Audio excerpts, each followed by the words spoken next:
Simpleng dessert at napakadali niya lang gawin. Creamy mango tapioca. Tara, gawa tayo.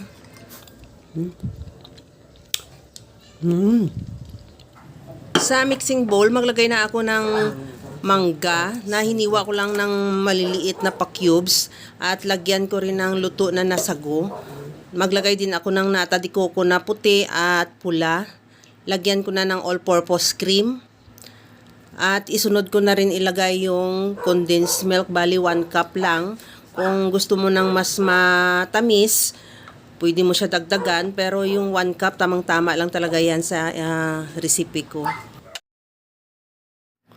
Ihalo lang ng mabuti para ma-mix lang lahat na ingredients.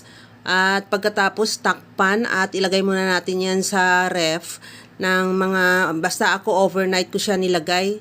Kahit 2 hours kung gusto mo na agad i-consume, pwede naman. Basta maglamig lang ng kaunti, okay na yan. At pagkatapos niyan, ready to serve na. Kaya mga kalasa, kung nagustuhan mo yung ating video, please like na lang at pakishare na rin sa inyong mga friends.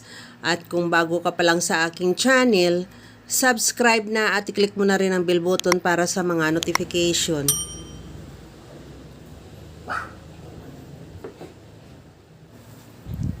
Takpan ko muna yan at saka i-ref ng overnight.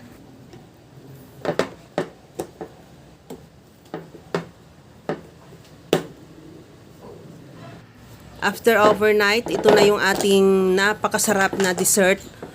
Okay na to, ready to serve na. Kaya mga kalasa, alam ko, kayang-kaya mo tong gawin. Dahil sa sobrang simple at napakadali niya lang lutuin. Kagaya lang lagi sa sinasabi ko na wala namang hindi marunong magluto basta sa simpleng paraan lang.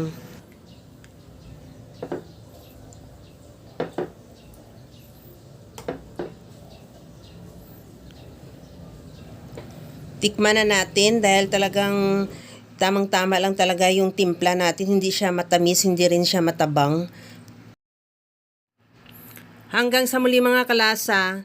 Thank you for watching. Bye-bye!